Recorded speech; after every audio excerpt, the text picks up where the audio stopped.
I suppose that I was looking for a set of ideas that would bring everything together. I suppose that's why most young people who become intrigued with philosophy, it's what most people are looking for.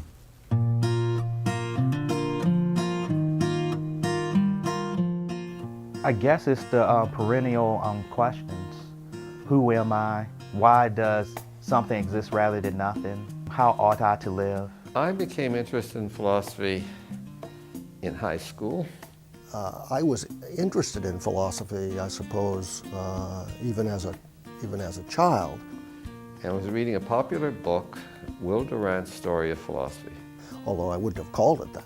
It was those questions. I wouldn't have known what it was. I had been asking those questions since I became a teenager. But I was always interested in following lines of thought.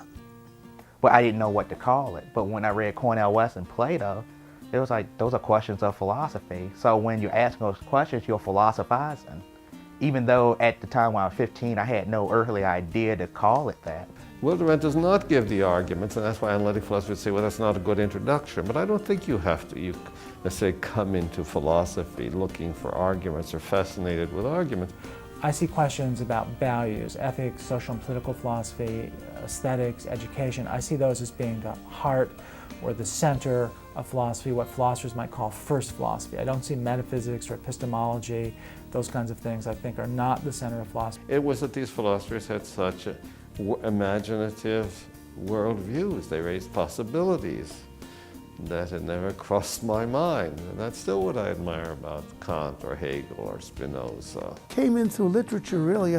When I was in Columbia College as an undergraduate, there was no philosophy major. You could take some courses, but you couldn't focus on it, really. I mean, I didn't go to college intending to be a philosopher. I thought I wanted to be a writer. So I came in through history, literature, and some other areas, but I began to see what those questions were when I came to reading Plato and Aristotle and the Stoics particularly.